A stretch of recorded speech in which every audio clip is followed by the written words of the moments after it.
കർത്താവിൻ്റെ പരിശുദ്ധമായ നാമം വാഴ്ത്തപ്പെടുമാറാകട്ടെ. അനുഗ്രഹിക്കപ്പെട്ട ഈ നല്ല പ്രഭാതത്തിനാണ് കർത്താവിന് സ്തോത്രം ചെയ്ത് ഈ പ്രഭാത സന്ദേശം കേൾക്കുന്ന എല്ലാ പ്രിയപ്പെട്ടവർക്ക് വീണ്ടും വരുന്നവനായ ക്രിസ്തയേശുവിൻ്റെ നാമത്തിൽ എൻ്റെ പ്രഭാത വന്ദനങ്ങളെ നിമിഷം അർപ്പിക്കുകയാണ്. പ്രാർത്ഥനയോടെ ദൈവാസികത്തോടെ ഈ സന്ദേശം ശ്രദ്ധിച്ചാൽ 1 പത്രോസ് എഴുതിയ ലേഖനം 2-ാം അധ്യായം അതിൻ്റെ 11-12 വാക്യങ്ങൾ. പ്രിയമുള്ളവരെ, പ്രവാസികളും പരദേശികളുമായി നിങ്ങളെ ആത്മാവിനോട് പോരാടുന്ന ജഡമോഹങ്ങളെ വിട്ടകന്ന് ജാതികൾ നിങ്ങളെ ദുഷ്പ്രവർത്തിക്കാരെന്ന് ദുഷിക്കുന്നുവോ നിങ്ങളുടെ നല്ല പ്രവർത്തികളെ കണ്ടറിഞ്ഞിട്ട് സന്ദർശന ദിവസത്തിൽ ദൈവത്തെ മഹത്വപ്പെടുത്തുന്നതിന് അവരുടെ ഇടയിൽ നിങ്ങളുടെ നടപ്പ് നന്നായിരിക്കണം എന്ന് ഞാൻ പ്രബോധിപ്പിക്കുന്നു. വളരെ അനുഗ്രഹീതമായ ഈ കാലഘട്ടത്തിൽ വളരെ ശ്രദ്ധേയമായി ദൈവമക്കൾ മനസ്സിലാക്കിയിരിക്കുന്ന ഒരു സന്ദേശമാണ് നമ്മുടെ ഇന്ന് പ്രഭാതത്തിൽ നിങ്ങളുമായി ഞാൻ പങ്കുവയ്ക്കുന്ന കർത്താവ് ശരണപ്പെടുന്നത്. ദൈവമക്കളെ, നമ്മളെല്ലാവരും ക്രിസ്ത്യാനികളായി അല്ലെങ്കിൽ യേശുവിനെ അനുഗമിക്കുന്നവരായി, യേശുവിനെ ആരാധിക്കുന്നവരായിട്ട്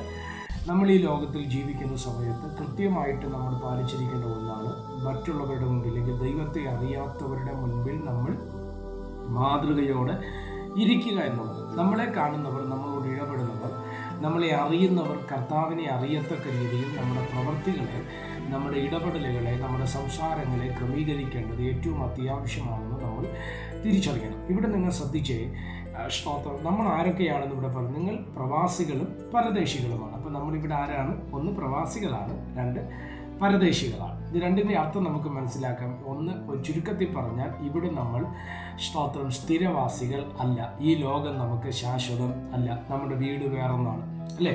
അപ്പോൾ അത് നമ്മൾ തിരിച്ചറിയുക. അടുത്ത്, ഇങ്ങനെയൊക്കെയാണെങ്കിലും നമ്മുടെ ആത്മാവിനോട് പോരാടുന്ന ജഡമോഹങ്ങളെ വിട്ടകന്ന് ജാതികൾ നിങ്ങളെ ദുഷ്പ്രവർത്തിക്കാരെന്ന് ദുഷിക്കുന്നു. അതിൻ്റെ അർത്ഥം എന്നതാ? അപ്പം നമ്മോട് പോരാടുന്ന ചില ജഡമോഹങ്ങൾ, നമ്മൾ ഈ ലോകത്തിൽ ജീവിക്കുന്നവരാണ്, അല്ലേ?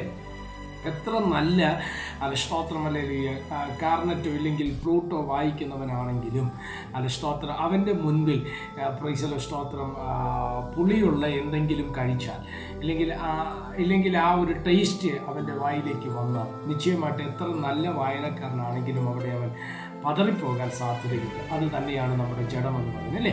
ഈ ലോകത്തിൽ നമ്മൾ ജീവിക്കുമ്പോൾ തന്നെ സ്തോത്രം നമ്മുടെ ജഡത്തോട് അല്ലെങ്കിൽ നമ്മുടെ ആത്മാവിനോട് പോരാടുന്ന ചില ജഡമോഹങ്ങൾ ഉണ്ട് എന്നുള്ള തിരിച്ചറിവ്. ഇതെങ്ങനെ നമുക്ക് ജയിക്കാൻ കഴിയുക? ഇതെങ്ങനെ നമുക്ക് കവർ ചെയ്ത് വരാൻ കഴിയുക? ഒരു കാര്യം മാത്രം നമ്മൾ ചെയ്താൽ മതി: ദൈവത്തിൽ ആശ്രയിക്കുക, ജഡത്തെ മരിപ്പിക്കുക. റോമലേഖനത്തിലേക്ക് നമ്മൾ വരുന്ന സമയത്ത് ബൈബിൾ ഇങ്ങനെ പറയുന്നു, സ്തോത്രമല്ലേ, സ്നാനം എന്ന പ്രക്രിയ എന്ന് പറയുന്നത് പഴയ മനുഷ്യനെ കുഴിച്ചിടുകയാണ്, പഴയ മനുഷ്യൻ മരണപ്പെടുകയാണ്. അതിനെ നമ്മൾ ഒരിക്കലും തിരിച്ച് റീസ്റ്റോർ ചെയ്യാൻ പാടില്ല. ദൈവത്തിൽ ആശ്രയിച്ചാൽ ഇതിനൊക്കെയും നമുക്കൊരു ജയം ദൈവം നമുക്ക് നൽകുവാൻ തക്കവണ്ണം ഇടവരും. അപ്പോൾ ജഡമോഹങ്ങളെ വിട്ടകന്ന് ജാതികൾ നിങ്ങളെ ദുഷ്പ്രവർത്തിക്കാർ എന്ന് ദുഷിക്കും തോറും നിങ്ങളുടെ നല്ല പ്രവർത്തികളെ കണ്ടറിഞ്ഞിട്ട് സന്ദർശന ദിവസത്തിൽ സ്തോത്രമല്ലേ ദൈവത്തെ മഹത്വപ്പെടുത്തേണ്ടതിന് അവരുടെ ഇടയിൽ നിങ്ങളുടെ നടപ്പ് നന്നായിരിക്കും. അപ്പോൾ ദുഷ്പ്രവർത്തിക്കാർ എന്ന് നമ്മളെ ദുഷിക്കുന്നതോറും നമ്മൾ എന്ത് ചെയ്യരുത്? ക്ഷീണിച്ചു പോകരുത്. പകരം നമ്മുടെ പ്രവർത്തികളെ നമ്മൾ നേരെയാക്കി അവരുടെ മുൻപിൽ നമ്മൾ കാണിക്കണം. അത് സംഭവിക്കുമ്പോൾ ഒരു കാര്യം നിങ്ങൾ തിരിച്ചറിയുക: സന്ദർശന ദിവസം വരാൻ പോകുക. ദൈവം ഭൂമിയെ സന്ദർശിക്കുന്ന ദിവസം വരാൻ പോകുക. ദൈവം ജാതികളെ സന്ദർശിക്കുന്ന ദിവസം വരാൻ പോകുക. ആ ദിവസത്തിൽ അവർ ദൈവത്തെ മഹത്വപ്പെടുത്തേണ്ടതിന് നമ്മുടെ നടപ്പ് നന്നായിരിക്കണം. നമ്മൾ നന്നായി നടക്കുക, തിരുവചനം പറയുന്നത് പോലെ ജീവിക്കുക, ലോകത്തിൻ്റെ മോഹങ്ങളിൽ ലോകത്തിൻ്റെ കാഴ്ചപ്പാടിലേക്ക് വഴുതി വീഴാതിരിക്കുക. എങ്കിൽ നിശ്ചയമായിട്ട് അവൻ നമ്മെ സഹായിക്കും. നമ്മളുടെ നടപ്പ്, നമ്മുടെ പ്രവൃത്തികൾ മുഖാന്തരം മറ്റുള്ളവർ ദൈവകൃപയോട് ദൈവത്തോട് ചേർന്ന് വരുവാൻ ദൈവം ഇടവരുത്തും. അതിനായിട്ട് നമ്മളെ കർത്താവ് സഹായിക്കട്ടെ. പരിശുദ്ധനായ ദൈവമേ, സ്വർഗീയ നല്ല പിതാവ്, സന്ദേശത്തിനാണ് നന്ദിയോടെ സ്തോത്രം ചെയ്യുന്നു. ഞങ്ങളുടെ പ്രവർത്തികൾ അനേകർക്ക് അനുഗ്രഹവും മാതൃകയുമായി അനേകരെ ദൈവത്തിങ്കിലേക്ക് അടുപ്പിക്കുന്ന പ്രവർത്തികളായി ഞങ്ങളുടെ പ്രവർത്തികൾ മാറുക. സ്വർഗം ഇടവരുത്തുക. ഈ സന്ദേശം അനേകർക്ക് അനുഗ്രഹവും ആശ്വാസവുമായി മാറണം. രോഗികളെ സൗഖ്യമാക്കണം. കടഭാരങ്ങൾ ഞെരുക്കങ്ങളായിരിക്കുന്നവരെ കർത്താവ് വിടുവിക്കണം. മനസ്സമാധാനമില്ല, സമാധാനം കൊടുത്തവരെ അനുഗ്രഹിക്കേണ്ടതിനായി പ്രാർത്ഥിക്കുന്നു. എല്ലാ മഹത്വം കർത്താവ് യേശു ക്രിസ്തുവിൻ്റെ നാമത്തിൽ പ്രാർത്ഥനകളെ കേൾക്കണം. സ്വർഗീയ നല്ല പിതാവേ, ആമേൻ. എല്ലാവരെയും ദൈവം അനുഗ്രഹിക്കട്ടെ. God bless you.